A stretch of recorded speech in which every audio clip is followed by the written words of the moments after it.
Hi all, welcome to ones. Electrical and electronics engineering എന്ന ബ്രാഞ്ചിന്റെ S5 ഒരു important ആയിട്ടുള്ള സബ്ജക്റ്റ് ആണ് നമ്മൾ ഇന്നിവിടെ നോക്കാൻ പോകുന്നത്, സിഗ്നൽസ് ആൻഡ് സിസ്റ്റംസ്. അപ്പോൾ സിഗ്നൽസ് ആൻഡ് സിസ്റ്റംസ് എന്ന് പറയുന്ന ഈ സബ്ജക്റ്റ് കോർ പേപ്പർ ആയിട്ട് വരുന്നത് ഇലക്ട്രോണിക്സ് ആൻഡ് കമ്മ്യൂണിക്കേഷൻ എഞ്ചിനീയറിംഗ് ബ്രാഞ്ചുകാർക്കാണ്. ബട്ട് നമുക്കും ഇത് പഠിക്കാനുണ്ട്.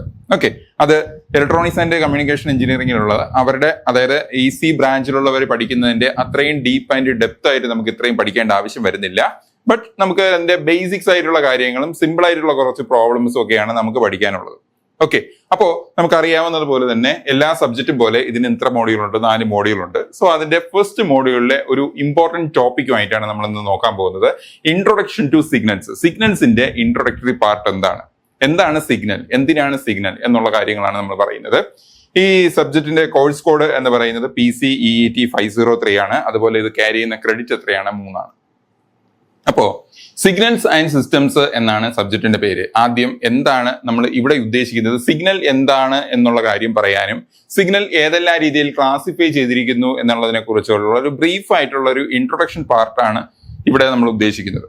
ഓക്കെ, അപ്പൊ ആദ്യം എന്താണ് സിഗ്നൽ? സിഗ്നൽ എന്നത് അറിയുന്നതിന് മുമ്പ് നമ്മൾ +1 നമുക്കൊരു ഫിസിക്സിൽ ഒരു ചാപ്റ്റർ ഉണ്ടായിരുന്നു, വേവ്സ്. ആ വേവ്സ് എന്ന് പറയുന്ന ചാപ്റ്ററിൽ നമ്മൾ പഠിച്ചിട്ടുണ്ട്, വേവ് എന്ന് പറയുന്നത് എന്താണ്. വേവ് എന്ന് പറയുന്ന വേവ് എന്ന് പറയുന്നത് ഒരു 2 ഡയമെൻഷൻ ഗ്രാഫാണ്. ബേസിക്കലി അതൊരു 2 ഡയമെൻഷൻ ഗ്രാഫാണ്.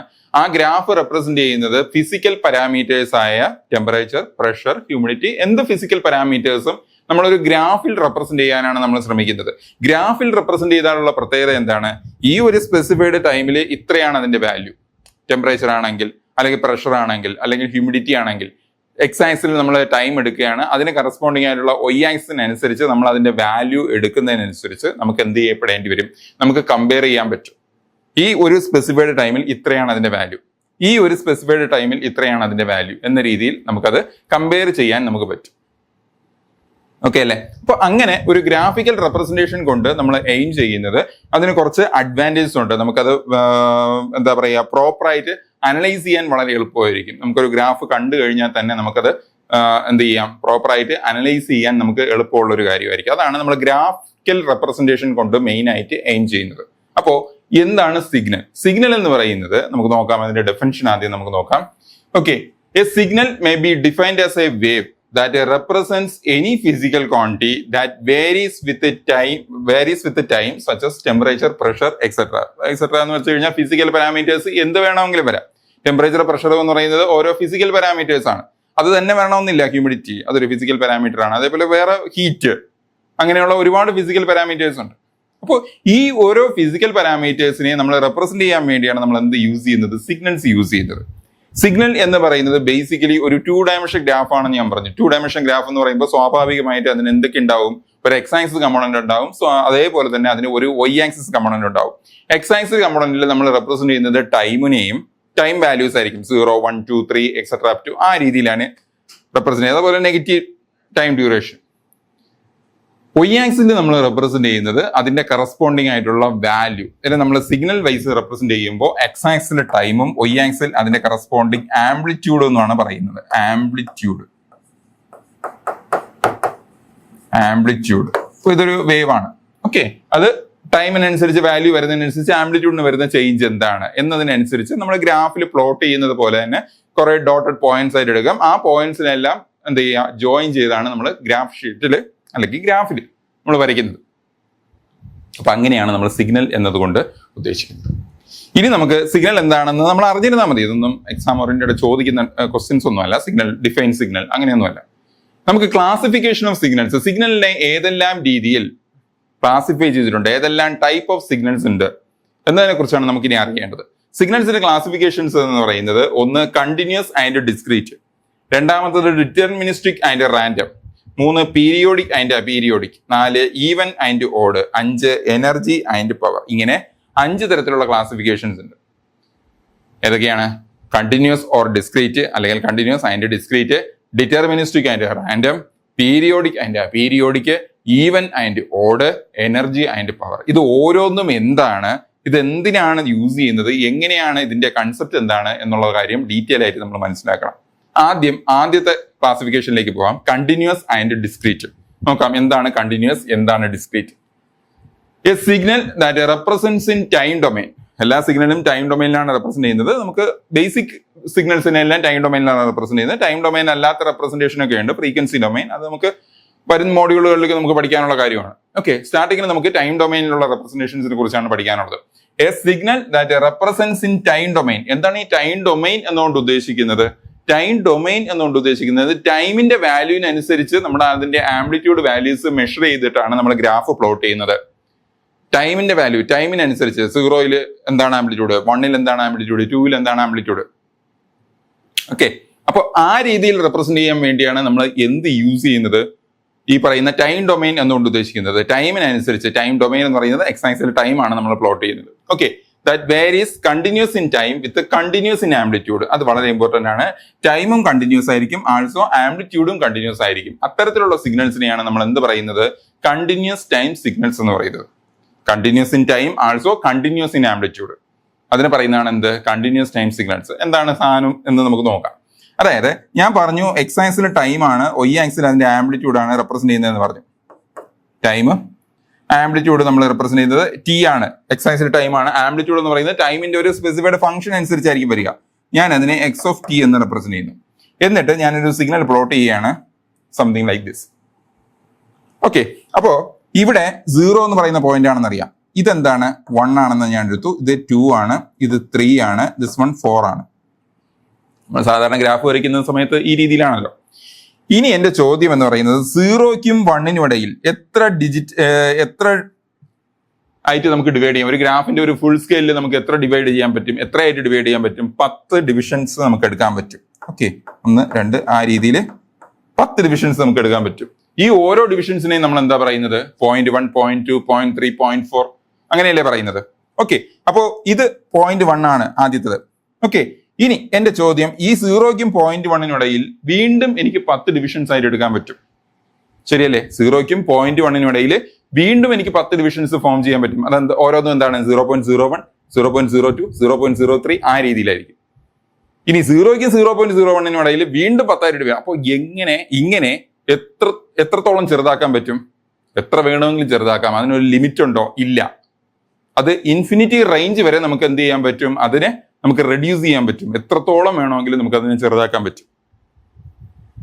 ഓക്കെ അല്ലേ? അപ്പോൾ റെഡ്യൂസ് ചെയ്യാൻ പറ്റുന്നതിന്റെ മാക്സിമം നമുക്ക് റെഡ്യൂസ് ചെയ്യാൻ പറ്റും. ഇങ്ങനെ റെഡ്യൂസ് ചെയ്യുന്ന സമയത്ത്, അതായത് ടൈം ആക്സിസിലെ വാല്യൂസിനെ എത്രത്തോളം പോയിന്റ് ഡെസിമൽസ് ആക്കിയെടുക്കാൻ നമുക്ക് പറ്റും.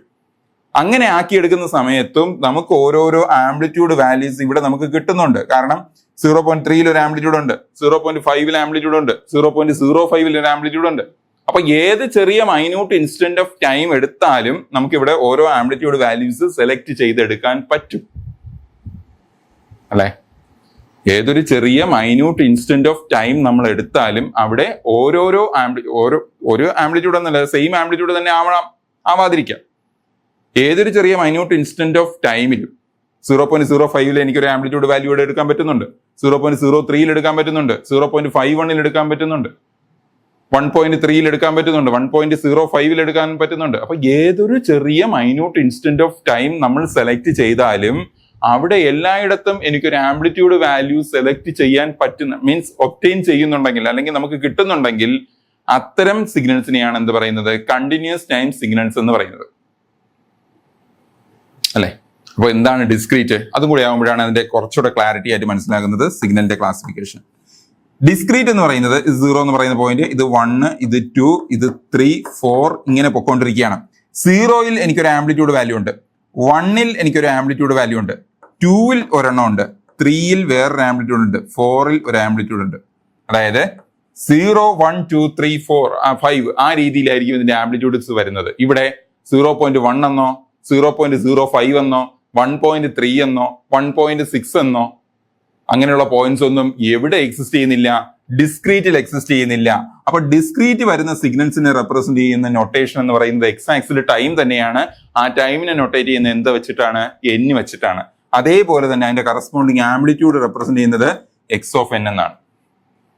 അപ്പൊ കണ്ടിന്യൂസ് ടൈം സിഗ്നൽ റെപ്രസെന്റ് ചെയ്യുന്നത് എന്താണ്? എക്സ് ആക്സിൽ ടൈം ആണ്, y ആക്സിൽ എക്സ് ഓഫ് ടി എന്നാണ്. ഡിസ്ക്രീറ്റ് വരുന്ന സമയത്തോ എക്സ് ആക്സിൽ n ആണ്, അവിടെ y ആക്സിൽ എന്താണ്? എക്സ് ഓഫ് n ആണ്. പ്രധാനമായിട്ട് ഓർത്തിരിക്കേണ്ട കാര്യം, ഇവിടെ ഏതൊരു ചെറിയ മൈന്യൂട്ട് ഇൻസ്റ്റന്റ് ഓഫ് ടൈമും നമ്മൾ സെലക്ട് ചെയ്യാൻ നമുക്ക് പറ്റും കണ്ടിന്യൂസ് ടൈം സിഗ്നലിൽ. ഇതേ സമയത്ത് ഡിസ്ക്രീറ്റിലേക്ക് വരുമ്പോൾ ഇവിടെ ഏതാ ഹോൾ നമ്പേഴ്സ് മാത്രമേ എക്സിസ്റ്റ് ചെയ്യുന്നുള്ളൂ, അല്ലെങ്കിൽ റിയൽ നമ്പേഴ്സ് എന്ന് പറയുമ്പോഴാണ് ഈ -1, -2, -3 ഇതൊക്കെ വരും. ഇതെല്ലാ പോയിന്റ്സും വരുന്നതാണ്. അവിടെ എല്ലാം ഓരോരോ ആംപ്ലിറ്റ്യൂഡ് വാല്യൂസ് വരുന്നുണ്ട്. പക്ഷേ ഇതിനിടയിൽ വരുന്ന പോയിന്റ് ഡെസിമൽസ് വാല്യൂസ് നമുക്ക് എവിടെ എക്സിസ്റ്റ് ചെയ്യില്ല? ഡിസ്ക്രീറ്റ് ടൈം സിഗ്നൽസിൽ എക്സിസ്റ്റ് ചെയ്യില്ല. പക്ഷെ കണ്ടിന്യൂസിൽ അത് എക്സിസ്റ്റ് ചെയ്യും. ഓക്കെ, അപ്പോൾ അതുപോലെ തന്നെ നമ്മൾ ഓർത്തിരിക്കേണ്ട ഒരു വളരെ വളരെ പ്രധാനപ്പെട്ട കാര്യമാണ് ഇതിന്റെ നൊട്ടേഷൻ. ഇപ്പോൾ ഒരു സിഗ്നൽ റൊട്ടേറ്റ് ചെയ്യുന്ന സമയത്ത് അത് x(t) എന്നാണ് ആ സിഗ്നലിനെ റെപ്രസെന്റ് ചെയ്തിരിക്കുന്നതെങ്കിൽ ആ സിഗ്നൽ കണ്ടു കഴിഞ്ഞാൽ തന്നെ നമ്മൾ മനസ്സിലാക്കുക അത് എന്ത് സിഗ്നലാണ്? കണ്ടിന്യൂസ് ടൈം സിഗ്നലാണ്. x(t) എന്ന് റെപ്രസെന്റ് ചെയ്തിട്ടുണ്ടെങ്കിൽ അത് കണ്ടിന്യൂസ് ടൈം സിഗ്നലാണ്. ഈ സബ്ജക്ട് ഫുള്ള് നമുക്ക് ആവശ്യമുള്ള ഒരു കൺസെപ്റ്റ് ആണ് ഞാൻ ഈ പറയുന്നത്. x(t) എന്നാണ് ഞാനിത് കാണുന്നതെങ്കിൽ, ആ സിഗ്നൽ തന്നിട്ടുള്ളത് x(t) എന്നാണ് കാണുന്നതെങ്കിൽ അതെന്താണ്? അല്ലെങ്കിൽ ടിയുടെ ഫംഗ്ഷനിലായിട്ടാണ് ഒരു സിഗ്നൽ തന്നിരിക്കുന്നതെങ്കിൽ ആ സിഗ്നൽ ഏത് സിഗ്നലാണ്? കണ്ടിന്യൂസ് ടൈം സിഗ്നലാണ്. മറിച്ച് x(n) എന്നാണ് ഞാൻ കാണുന്നതെങ്കിൽ അതെന്താണ്? ഡിസ്ക്രീറ്റ് ടൈം സിഗ്നലാണ്. x(t) എന്നാണ് കാണുന്നതെങ്കിൽ അതെന്താണ്? കണ്ടിന്യൂസ് ടൈം സിഗ്നലാണ്. x(n) എന്നാണ് ഞാനത് കാണുന്നതെങ്കിൽ അത് എന്ത് സിഗ്നലാണ്? ഡിസ്ക്രീറ്റ് ടൈം സിഗ്നലാണ്. അപ്പോൾ ഈ ഒരു ക്ലാസിഫിക്കേഷൻ നമ്മൾ കൃത്യമായിട്ട് അറിഞ്ഞിരിക്കുക. ഇതൊന്നും ഇത് ഡിഫൈൻ ചെയ്യുക എന്നൊന്നും നമുക്ക് ചോദിക്കുന്നതല്ല. നമ്മൾ ബേസിക്കലി ഇതിന്റെ കൺസെപ്റ്റ് എന്താണെന്ന് നമ്മൾ അറിഞ്ഞിരിക്കുക. ഓക്കെ അല്ലേ? അപ്പോൾ discrete in time but continuous in amplitude, അതാണ് അറിഞ്ഞിരുന്നാൽ മതി. കാര്യം ഞാൻ ഉദ്ദേശിച്ച കാര്യം ഇത് തന്നെയാണ്. അവിടെ എന്താണ്? പോയിന്റ് ഡെസിമൽസ് വാല്യൂസ് ടൈം ആക്സിസിൽ വരുന്നില്ല എങ്കിൽ അതെന്ത് സിഗ്നലാണ്? ഡിസ്ക്രീറ്റ് ടൈം സിഗ്നലാണ്. ഈ പോയിന്റ് ഡെസിമൽസ് വാല്യൂസ് കൂടെ ഇൻക്ലൂഡ് ചെയ്തിട്ടാണ് നമ്മൾ ടൈം ആക്സിസിൽ റെപ്രസെന്റ് ചെയ്യുന്നതെങ്കിൽ അതെന്ത് സിഗ്നലാണ്? കണ്ടിന്യൂസ് ടൈം സിഗ്നലാണ്. x(t) എന്ന് കണ്ടു കഴിഞ്ഞാൽ നമ്മളത് മനസ്സിലാക്കുക, അത് കണ്ടിന്യൂസ് ടൈം സിഗ്നലാണ്. x(n) എന്ന് കണ്ടു കഴിഞ്ഞാൽ നമ്മളത് മനസ്സിലാക്കുക, അതെന്ത് സിഗ്നലാണ്? ഡിസ്ക്രീറ്റ് ടൈം സിഗ്നൽസ് ആണ്. അപ്പൊ ഇത്തരം കാര്യങ്ങൾ നമ്മൾ അറിഞ്ഞിരിക്കുക, കണ്ടിന്യൂസ്, ഡിസ്ക്രീറ്റ്. ഇനി അടുത്തൊരു ക്ലാസിഫിക്കേഷനിലേക്ക് നമ്മൾ പറയാൻ പോവുകയാണ്. രണ്ടാമത്തെ ക്ലാസിഫിക്കേഷൻ ആണ് ഡിറ്റർമിനിസ്റ്റിക് ആൻഡ് റാൻഡം. എന്താണ് ഡിറ്റർമിനിസ്റ്റിക്? ഏതൊരു സിഗ്നലിനെയും, ഒരു സ്പെസിഫൈഡ് സിഗ്നൽ, ഏതൊരു സിഗ്നലിനെയും ഒരു മാത്തമാറ്റിക്കൽ എക്സ്പ്രഷനിൽ റെപ്രസെന്റ് ചെയ്യാൻ പറ്റുമെങ്കിൽ അത്തരം സിഗ്നൽസ് ആണ് ഡിറ്റർമിനിസ്റ്റിക് സിഗ്നൽ. എല്ലാ സിഗ്നലിനെയും എനിക്കൊരു മാത്തമാറ്റിക്കൽ എക്സ്പ്രഷനിൽ നമ്മൾ റെപ്രസെന്റ് ചെയ്യാം. അതായത് സപ്പോസ് ഫോർ എക്സാമ്പിൾ ഒരു സിഗ്നൽ ഞാൻ പറയുകയാണ്, x(t) equal to 1 for t greater than or equal to 0, equal to 0 when t less than 0. ഇതൊരു എക്സ്പ്രഷൻ ആണ്. ഈ എക്സ്പ്രഷൻ അനുസരിച്ച് ഞാൻ ആ സിഗ്നൽ വരയ്ക്കുകയാണ്. അതായത് പോസിറ്റീവ് സൈഡ് കംപ്ലീറ്റ് ആംപ്ലിറ്റ്യൂഡ് എന്താണ്? 1 ആണ്. നെഗറ്റീവ് സൈഡ് കംപ്ലീറ്റ് ആംപ്ലിറ്റ്യൂഡ് എന്താണ്? 0 ആണ്. ഇതൊരു സിഗ്നലാണ്. അപ്പോൾ എനിക്കൊരിങ്ങനെ ഒരു എക്സ്പ്രഷൻ ഉണ്ടായത് കൊണ്ടാണ് എനിക്ക് ഈ സിഗ്നൽ വരയ്ക്കാൻ പറ്റിയത്. അല്ലെങ്കിൽ ഈ സിഗ്നൽ ഉണ്ട് എന്നുണ്ടെങ്കിൽ എനിക്ക് ഈ എക്സ്പ്രഷൻ എഴുതാനും പറ്റും. അല്ലെങ്കിൽ ഈ എക്സ്പ്രഷൻ ഉണ്ടെന്നുണ്ടെങ്കിൽ എനിക്ക് ഈ സിഗ്നൽ വരയ്ക്കാനും പറ്റും, തിരിച്ചും പറ്റും. അപ്പോൾ അത്തരം സിഗ്നൽസിനെയാണ് ഞാൻ പറയുന്നത് എന്ത്? Deterministic signal. A signal which represented as A fixed amplitude value at A fixed instant of time is known as deterministic signal. Simple ആയിട്ട് പറഞ്ഞു കഴിഞ്ഞാൽ ഒരു മാത്തമാറ്റിക്കൽ എക്സ്പ്രഷൻ വഴി, ഒരു സിംപ്ലിഫൈഡ് എക്സ്പ്രഷൻ ആയിട്ട് ഒരു സിഗ്നലിനെ എനിക്ക് റെപ്രസെന്റ് ചെയ്യാൻ പറ്റുമെങ്കിൽ അത്തരം സിഗ്നൽസ് ആണ് എന്ത് സിഗ്നൽ? Deterministic signal. അപ്പൊ എന്താണ് റാൻഡം? ഇത് നേരെ ഓപ്പോസിറ്റ്. ഒരു സ്പെസിഫൈഡ് ഷേപ്പോ ഒരു സ്പെസിഫൈഡ് സ്ട്രക്ചറോ ഒരു മാത്തമാറ്റിക്കൽ എക്സ്പ്രഷൻ ഫോം ചെയ്യാനോ ഒന്നും പറ്റാത്ത തരം സിഗ്നൽസ്. ഇത് ഒരു സിഗ്നലാണ്, പക്ഷെ ഇതിന് എന്തെങ്കിലും ഒരു എക്സ്പ്രഷൻ ഫോം ചെയ്യാൻ പറ്റില്ല. അതുകൊണ്ട് തന്നെ ആ സിഗ്നൽ എന്തെന്ന് പറയാം? റാൻഡം സിഗ്നൽ എന്ന് പറയാം.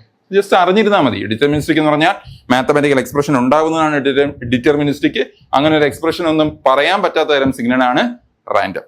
ഓക്കെ, ഇപ്പൊ ഫോർ എക്സാമ്പിൾ വേറൊരു സിഗ്നൽ ഞാൻ പറയുകയാണ്, x(t) is equal to 2 cos 3πt. ഇതൊരു മാത്തമാറ്റിക്കൽ എക്സ്പ്രഷൻ ആണ്, ട്രിഗണോമെട്രി സിഗ്നൽ ആണ്, കൊസൈൻ വേവ് ആണ്. അപ്പോൾ അവിടെ എനിക്ക് ടിക്ക് ഒരു വാല്യൂ കൊടുക്കുന്നതിനനുസരിച്ച് x(t) ഓരോ കേസിലും എനിക്ക് വാല്യൂ കണ്ടുപിടിക്കാൻ പറ്റും. അപ്പൊ അതിനനുസരിച്ച് നമുക്ക് എന്ത് ചെയ്യാം? ഗ്രാഫ് പ്ലോട്ട് ചെയ്യാൻ പറ്റും. ബട്ട് ഇവിടെ നമുക്കത് പറ്റുമോ? നമുക്കത് പറ്റില്ല. കാരണം അവിടെ എന്തില്ല? ഒരു സ്പെസിഫൈഡ് സിഗ്നലോ മീൻസ് സ്പെസിഫൈഡ് ഫംഗ്ഷന്റെ ഷേപ്പോ ഒന്നും അവിടെ എക്സിസ്റ്റ് ചെയ്യുന്നില്ല. ഓക്കെ അല്ലേ? അപ്പൊ അത്തരം സിഗ്നലിനെയാണ് നമ്മൾ എന്ത് പറയുന്നത്? അങ്ങനെ ഒരു സ്പെസിഫൈഡ് എക്സ്പ്രഷൻ വെച്ച് റെപ്രസെന്റ് ചെയ്യാൻ പറ്റാത്ത സിഗ്നലാണ് റാൻഡം സിഗ്നൽ.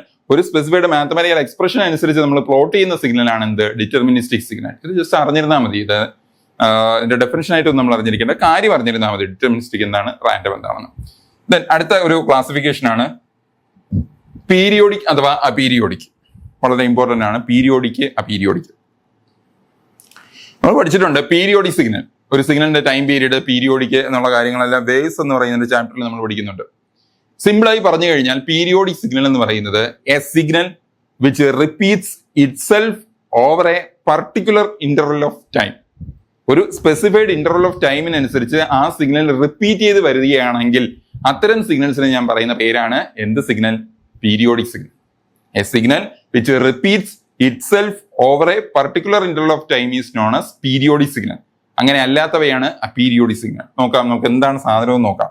അപ്പൊ ഞാനൊരു സൈൻ വേവ് വരയ്ക്കുകയാണ്. ഇതാണ് എന്റെ സൈൻ വേവ്, ശരിയല്ലേ? ഇത് ഇവിടെ നിന്ന് സ്റ്റാർട്ട് ചെയ്ത് ഇവിടെ തന്നെ എന്ത് ചെയ്യോ? ഇല്ല, ഇതിങ്ങനെ റിപ്പീറ്റ് ചെയ്ത് വന്നുകൊണ്ടേയിരിക്കും.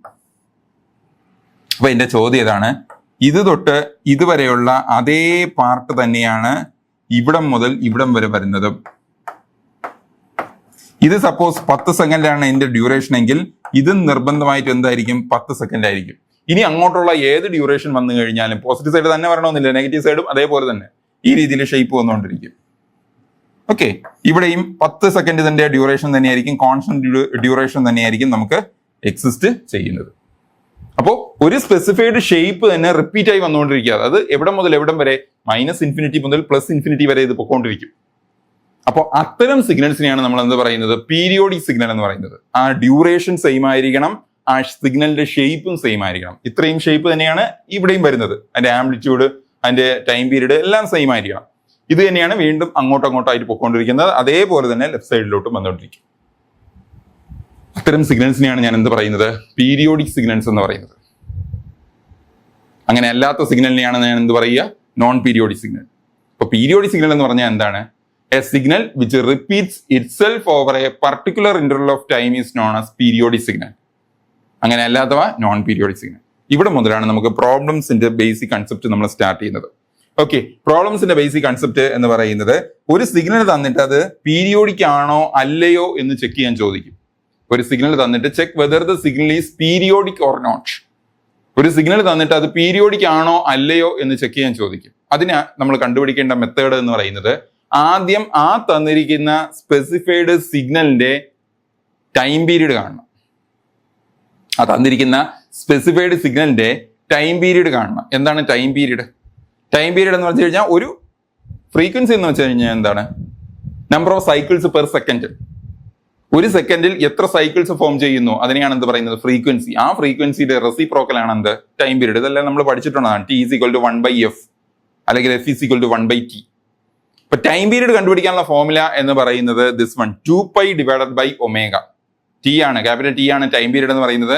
ഇതിൽ ഒമേഗ എന്ന് പറഞ്ഞാൽ എന്താണ്? Angular frequency. ഈ ആംഗുലാർ ഫ്രീക്വൻസി ഒക്കെ എങ്ങനെയാണ് നമ്മൾ മെഷർ ചെയ്യുന്നത് എന്നുള്ള കാര്യം നമുക്ക് പ്രോബ്ലം ചെയ്യുമ്പോൾ മനസ്സിലാക്കാം അതെങ്ങനെയാണ് ചെയ്യുന്നത്.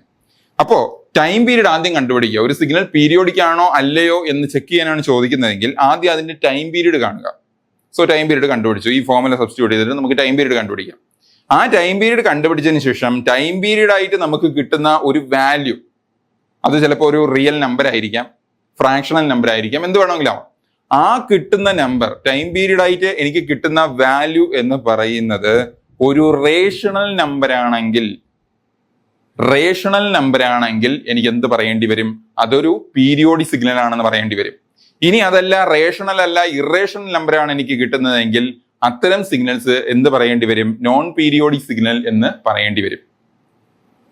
അപ്പൊ തന്നിരിക്കുന്ന സിഗ്നലിന്റെ ടൈം പീരീഡ് ആദ്യം കാണുക. ടൈം പീരീഡ് കണ്ടുപിടിക്കാനുള്ള ഫോർമുലയാണ് ഞാൻ എഴുതിയിരിക്കുന്നത്. ആ ടൈം പീരീഡ് കണ്ടുപിടിച്ചതിന് ശേഷം ആ ടൈം പീരീഡ് നമുക്ക് കിട്ടുന്ന വാല്യൂ എന്ന് പറയുന്നത് it is A rational number ആണെങ്കിൽ ആ സിഗ്നൽ എന്ത് സിഗ്നലാണ്? പീരിയോഡിക് സിഗ്നൽ ആണ്. ഇനി അതല്ല, ഇറേഷണൽ ആണ് കിട്ടുന്നതെങ്കിൽ നോൺ പീരിയോഡിക് ആണ്. അപ്പൊ എന്താണ് റേഷണൽ ഇറേഷണൽ എന്നുള്ള കാര്യം നമുക്ക് നോക്കാം.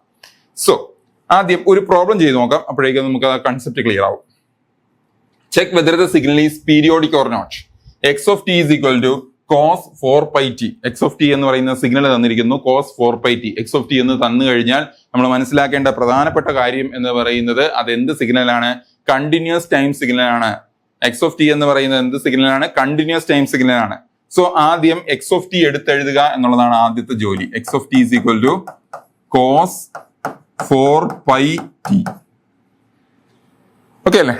സാധാരണ ഒരു സിഗ്നൽ, ജനറലി ഒരു സിഗ്നലിന്റെ നോർമൽ റെപ്രസെന്റേഷൻ എങ്ങനെയാണ് നോക്കാം. നമുക്ക് എങ്ങനെയാണ് നോർമൽ റെപ്രസെന്റേഷൻ നമ്മൾ പഠിച്ചിട്ടുണ്ട്. സൈൻ വേവ് അല്ലെങ്കിൽ cosine wave. a sin ωt+φ ഇത് നമ്മൾ പഠിച്ചിട്ടുള്ളതാണ്. ഇതിൽ ഓരോന്നും എന്ത് പാരാമീറ്റേഴ്സ് ആണെന്ന് നമുക്കറിയാം.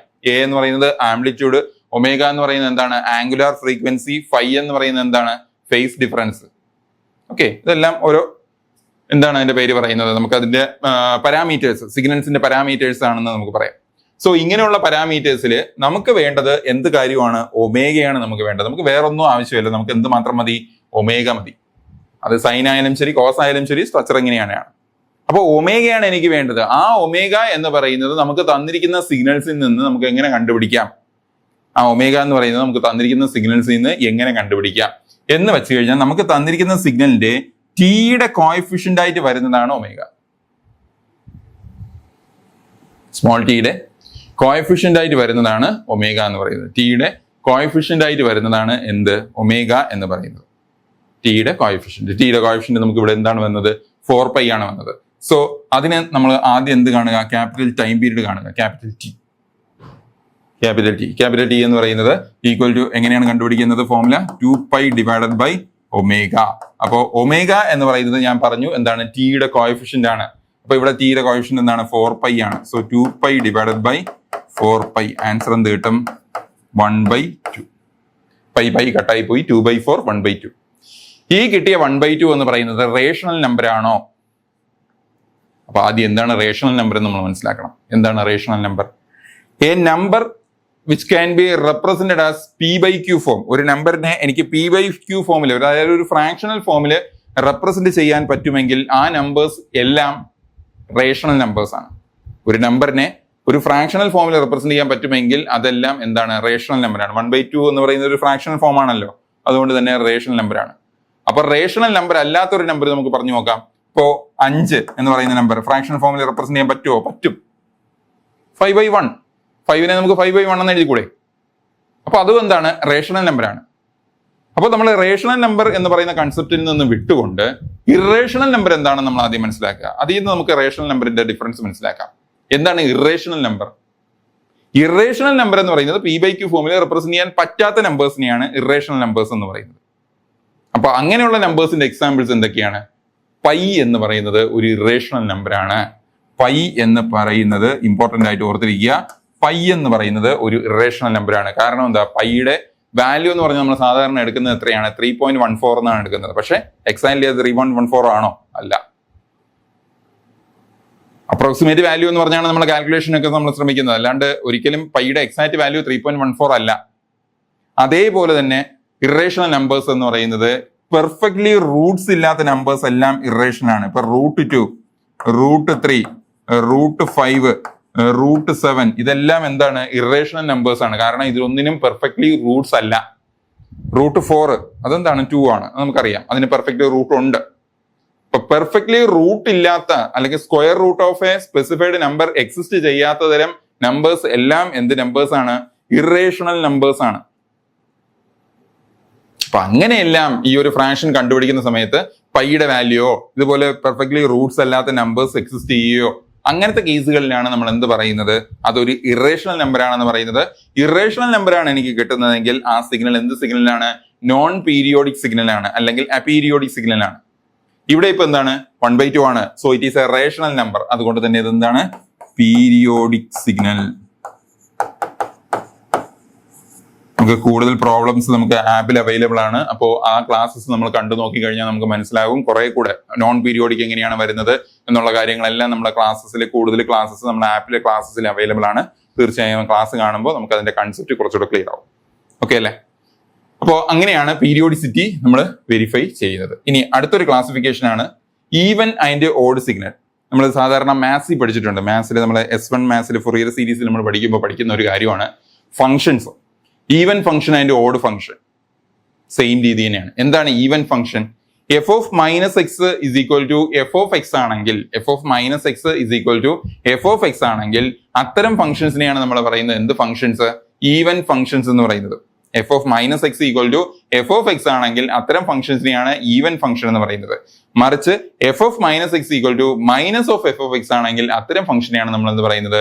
ഓഡ് ഫംഗ്ഷൻസ് എന്ന് പറയുന്നത്. സെയിം കാര്യം തന്നെയാണ് ഇവിടെ. x of minus t is equal to x of t ആണെങ്കിൽ, x of minus t is equal to x of t ആണെങ്കിൽ അത്തരം സിഗ്നൽസിനെയാണ് നമ്മൾ എന്ത് പറയുന്നത്? ഈവൻ സിഗ്നൽ എന്ന് പറയുന്നത്. അതേപോലെ തന്നെ x of minus t is equal to minus of x of t ആണെങ്കിൽ, x of minus t is equal to minus of x of t ആണെങ്കിൽ അതിനെ എന്താ പറയുന്നത്? ഓഡ് സിഗ്നൽ എന്ന് പറയും. X of minus t equal to minus of x of t ആണെങ്കിൽ അതിനെയാണ് odd signal എന്ന് പറയുന്നത്. നമുക്ക് ഇതിലും പ്രോബ്ലം നമുക്ക് ചെയ്യാനുണ്ട്. പ്രോബ്ലം നമുക്ക് പ്രാക്ടീസ് ക്വസ്റ്റ്യൻസ് ചെയ്യുന്ന ആപ്പില് ക്ലാസ്സസിൽ നമ്മൾ ആ പ്രോബ്ലംസ് എല്ലാം ഡീറ്റെയിൽ ആയിട്ട് ഡിസ്കസ് ചെയ്തിട്ടുണ്ട്. സോ അതിനു മുമ്പ് ഒരു സിഗ്നൽ സ്പെസിഫൈഡ് ആയിട്ട് തന്നിട്ട് a signal whose even components and odd components, ഒരു സിഗ്നൽ തന്നിട്ടുണ്ട്, എക്സ് ഓഫ് ടി തന്നിട്ടുണ്ട്. ആ എക്സ് ഓഫ് ടി തന്നിട്ട് അതിന്റെ ഈവൻ കമ്പോണന്റും ഓഡ് കമ്പോണന്റും കണ്ടുപിടിക്കാൻ നമ്മൾ ചോദിച്ചു കഴിഞ്ഞാൽ, ഈവൻ കമ്പോണന്റ് കണ്ടുപിടിക്കാൻ ചോദിക്കുന്നു, ഓഡ് കമ്പോണന്റ് കണ്ടുപിടിക്കാൻ ചോദിച്ചു, ആദ്യം ചെയ്യേണ്ടതെന്ന് വെച്ച് കഴിഞ്ഞാൽ എക്സ് ഈവൻ ഓഫ് ടി, അതായത് ഈവൻ എക്സ് ഓഫ് ടിയുടെ ഈവൻ കമ്പോണന്റ് കണ്ടുപിടിക്കാൻ പറഞ്ഞു കഴിഞ്ഞാൽ x e of T is equal to 1/2 into x of t plus x of minus T. അതായത് നമുക്ക് ക്വസ്റ്റ്യനിൽ ഗിവൻ ആയിരിക്കും എക്സ് ഓഫ് ടി, അതിന്റെ എന്ത് കാണുക? എക്സ് ഓഫ് മൈനസ് ടി കാണുക. എക്സ് ഓഫ് ടി ഗിവൻ ആയിരിക്കും, എക്സ് ഓഫ് മൈനസ് ടി കാണുക, രണ്ടും കൂടെ എന്ത് ചെയ്യുക? ആഡ് ചെയ്യുക. ആ റിസൾട്ടിന്റെ എന്തെടുക്കുക? ഹാഫ് എടുക്കുക. എക്സ് ഓഫ് ടി തന്നിട്ടുണ്ടായിരിക്കും, എക്സ് ഓഫ് മൈനസ് ടി നമുക്ക് കണ്ടുപിടിക്കാൻ പറ്റും, രണ്ടും കൂടെ ആഡ് ചെയ്തിട്ട് ഹാഫ് എടുക്കുമ്പോൾ നമുക്ക് കിട്ടുന്നതാണ് എന്ത്? Even component. ഓക്കെ അല്ലേ? ഇതേ രീതിയിൽ നമ്മൾ ഓഡ് കമ്പോണന്റ് കണ്ടുപിടിക്കാൻ ശ്രമിക്കുന്ന സമയത്ത് എന്താ ചെയ്യേണ്ടതെന്ന് വെച്ച് കഴിഞ്ഞാൽ x odd of T is equal to 1/2 into x of T minus x of minus T. അതായത് സബ്ട്രാക്ട് ചെയ്തിട്ട് ഹാഫ് എടുക്കുമ്പോൾ എക്സ് ഓഫ് ടിയുടെയും എക്സ് ഓഫ് മൈനസ് ടിയുടെയും സബ്ട്രാക്ട് ചെയ്തിട്ട് ഹാഫ് എടുക്കുമ്പോൾ നമുക്ക് കിട്ടുന്നത് എന്താണ്? Odd component. ആ ആഡ് ചെയ്തിട്ട് ഹാഫ് എടുക്കുന്ന സമയത്ത് നമുക്ക് കിട്ടുന്നത് എന്താണ്? Even component. സോ ഇതിന്റെ കൂടുതൽ ക്വസ്റ്റ്യൻസ് ആപ്പിൽ അവൈലബിൾ ആണ്. തീർച്ചയായും നിങ്ങൾ ആപ്പ് സബ്സ്ക്രൈബ് ചെയ്ത് കഴിഞ്ഞാൽ നമുക്ക് കൂടുതൽ ക്ലാസ്സസ് അതിനകത്ത് കാണാൻ കഴിയും. ഓക്കെ, ഇതിന്റെ കൂടുതൽ പ്രോബ്ലംസും ഡീറ്റെയിൽ ആയിട്ട് ഡിസ്കസ് ചെയ്തിട്ടുണ്ട്. അപ്പോൾ ഇങ്ങനെയാണ് ഈവൻ കമ്പോണന്റും ഓഡ് കമ്പോണന്റിനെ കുറിച്ച് നമ്മൾ പറയുന്നത്. ഈവൻ കമ്പോണന്റ് എന്താണ്? ഓഡ് കമ്പോണന്റ് എന്താണ്? ഓക്കെ അല്ലേ? അടുത്തൊരു ക്ലാസിഫിക്കേഷൻ ആണ് energy signal or power signal. വളരെ വളരെ വളരെ ഇമ്പോർട്ടന്റ് ആയിട്ടുള്ള ഒരു ക്ലാസിഫിക്കേഷൻ ആണ് energy signal or power signal എന്ന് പറയുന്നത്. നമുക്ക് ക്വസ്റ്റ്യൻ ചോദിക്കുന്നത് check whether the signal is energy or power. തന്നിരിക്കുന്ന സിഗ്നൽ എനർജി സിഗ്നൽ ആണോ പവർ സിഗ്നൽ ആണോ എന്ന് ചെക്ക് ചെയ്യാൻ നമുക്ക് ചോദിക്കും. ഓക്കെ അല്ലേ? അപ്പോൾ എനർജി സിഗ്നൽ എന്ന് പറഞ്ഞു കഴിഞ്ഞാൽ എ സിഗ്നൽ, അതിനൊരു സ്പെസിഫൈഡ് ഡെഫിനിഷൻ ഉണ്ട്. Energy signal is a signal whose energy is finite. Energy finite ആയിരിക്കണം, ആൾസോ എന്തായിരിക്കണം? Power is zero. എനർജി ഫൈനൈറ്റും ആയിരിക്കണം, ആൾസോ എന്തും സീറോ ആയിരിക്കണം, പവർ സീറോയും ആയിരിക്കണം. അത്തരം സിഗ്നൽസിനെയാണ് നമ്മൾ എന്ത് പറയുന്നത്? എനർജി സിഗ്നൽ എന്ന് പറയുന്നത്. ഓക്കെ, അതേപോലെ തന്നെ power signal is the signal whose power is finite and energy is infinite. അപ്പൊ ആ ഡെഫിനിഷൻ നമ്മൾ നിർബന്ധമായിട്ട് ഓർത്തിരിക്കണം. ഈ ഡെഫിനിഷൻ മാത്രം തന്നെ നമുക്ക് എക്സാമിന് വേണമെങ്കിൽ ചോദിക്കാവുന്നതാണ്. Energy signal is a signal whose energy is finite and power is zero is known as energy signal. Power signal is a signal whose power is finite and energy is infinite. Okay, energy is infinite. രണ്ട് കണ്ടീഷൻസും ഒന്നിച്ച് satisfy ചെയ്യണം, എങ്കിൽ മാത്രമാണ് അതെന്തായി മാറുന്നത്? Energy signal ആവുന്നത്. Energy finite ആയതുകൊണ്ട് മാത്രം എനർജി സിഗ്നൽ ആവുന്നില്ല, പവർ എന്താവണം? സീറോയും ആവണം. ഓക്കെ അല്ലേ? സോ അതേപോലെ തന്നെ എനർജി സിഗ്നൽ എനർജി ഫൈനൈറ്റ് ആയിരിക്കണം, പവർ സീറോ ആയിരിക്കണം. അതുപോലെ പവർ സിഗ്നൽ എന്ന് വെച്ച് കഴിഞ്ഞാൽ പവർ ഫൈനൈറ്റ് ആയിരിക്കണം ആൻഡ് എനർജി എന്താവണം? ഇൻഫൈനൈറ്റ് ആവണം. ഇനി നമുക്കറിയാവുന്നതാണ് ഈ സിഗ്നലിന്റെ രണ്ട് തരത്തിലുള്ള ക്ലാസിഫിക്കേഷൻ ബേസിക്കലി ഉണ്ടെന്ന് പറഞ്ഞു. ഒന്ന് കണ്ടിന്യൂസ് ടൈം സിഗ്നലും ഡിസ്ക്രീറ്റ് ടൈം സിഗ്നലും. നമുക്ക് തന്നിരിക്കുന്ന എക്സ് ഓഫ് ടി എന്നൊരു ഗിവൻ സിഗ്നൽ തന്നിട്ടുണ്ട്. അത് എനർജി ആണോ പവർ ആണോ ചെക്ക് ചെയ്യാൻ നമുക്ക് എക്സ് ഓഫ് ടി ആണ് തന്നിരിക്കുന്നതെങ്കിൽ, അതായത് അത് ഏത് സിഗ്നൽ ആയിരിക്കും? കണ്ടിന്യൂസ് ടൈം സിഗ്നൽ ആണ് തന്നിരിക്കുന്നത് എങ്കിൽ അതിന്റെ എനർജി കണ്ടുപിടിക്കാനുള്ള ഫോർമുലയാണ് എഴുതിയിരിക്കുന്നത്. E is equal to limit t tends to infinity minus t to plus t mod x of t the whole square d t. അതേപോലെ തന്നെ പവർ കണ്ടുപിടിക്കാനുള്ള ഫോർമുല ആണെങ്കിൽ limit t tends to infinity 1/2 t minus t to plus t mod x of t the whole square d t. ഇതാണ് അതിന്റെ formula. Continuous time signal ആണ് തന്നിരിക്കുന്നത്. Okay, ഇതേപോലെ തന്നെ ഓക്കെ നമുക്ക് ഡിസ്ക്രീറ്റ് സിഗ്നൽസും ഉണ്ട്. അതേപോലെ തന്നെ നമ്മൾ കണ്ടിന്യൂസ് ടൈം സിഗ്നൽസിനെ കുറിച്ച് നമ്മൾ പറഞ്ഞു. കണ്ടിന്യൂസ് ടൈം സിഗ്നലിന്റെ എനർജിയും പവറും കണ്ടുപിടിക്കാൻ ഒരു സ്പെസിഫൈഡ് ഫോർമുല ഉണ്ടെന്ന് ഞാൻ പറഞ്ഞു. ഇതേപോലെ തന്നെ പ്രോപ്പർ ആയിട്ട് നമുക്ക് ഡിസ്ക്രീറ്റ് ടൈം സിഗ്നലാണ് നമുക്ക് ക്വസ്റ്റ്യനിൽ ഗിവൻ ആയിട്ട് തന്നിരിക്കുന്നതെങ്കിൽ അതിന്റെ എനർജിയും പവറും കണ്ടുപിടിക്കാൻ അതിൻ്റെതായ ഫോർമുല ഉണ്ട്. ഓക്കെ, അതിന്റെ ഫോർമുല എന്ന് വെച്ചാൽ E is equal to energy കണ്ടുപിടിക്കാനുള്ള formula sigma n equal to minus infinity to plus infinity mod x of n the whole square. അതേപോലെ തന്നെ പവർ ആണ് കണ്ടുപിടിക്കേണ്ടതെങ്കിൽ limit capital N tends to infinity 1/2n plus 1 sigma n equal to minus n to plus n mod x of n the whole square. അപ്പോ നമ്മൾ നേരത്തെ പറഞ്ഞത് എന്തിന്റെ കേസിലാണ്? കണ്ടിന്യൂസ് ടൈം സിഗ്നൽ ആണെങ്കിൽ അതിന്റെ എനർജിയും പവറും കണ്ടുപിടിക്കാനാണ്. നമുക്ക് തന്നിരിക്കുന്ന question for example discrete time signal ആണെങ്കിൽ അതിന്റെ എനർജിയും പവറും കണ്ടുപിടിക്കാൻ വേണ്ടി നമ്മൾ യൂസ് ചെയ്യേണ്ടത് ഈ ഫോർമുലാസ് ആണ്. ഓക്കെ അല്ലേ? അപ്പോൾ നമുക്ക് ഇതിന്റെ കൂടുതൽ ക്വസ്റ്റ്യൻസ് നമുക്ക് ഇതിന്റെ പ്രോബ്ലംസ് ചെയ്യാനുണ്ട്. ആ പ്രോബ്ലംസിന്റെ ക്വസ്റ്റ്യൻസ് എല്ലാം നമ്മൾ ആപ്പിൽ ഡീറ്റെയിൽ ആയിട്ട് നമ്മൾ ക്ലാസ് എടുത്തിട്ടുണ്ട്. പ്രാക്ടീസ് ക്വസ്റ്റ്യൻ സെഷൻ ആണെങ്കിലും തിയററ്റിക്കൽ സെഷനിൽ ഡിസ്കസ് ചെയ്തപ്പോഴും ഇതേ ടോപ്പിക്സും ഇതിൻ്റെതായ എക്സാമ്പിൾ പ്രോബ്ലംസും ഒക്കെ നമ്മൾ ഡിസ്കസ് ചെയ്തിട്ടുണ്ട്. അതെല്ലാം നിങ്ങൾ കാണണം. ഓക്കെ അല്ലേ? സോ ഈ രീതിയിലാണ് നമ്മൾ എനർജി പവർ നമ്മൾ മെഷർ ചെയ്യേണ്ടി വരുന്നത്.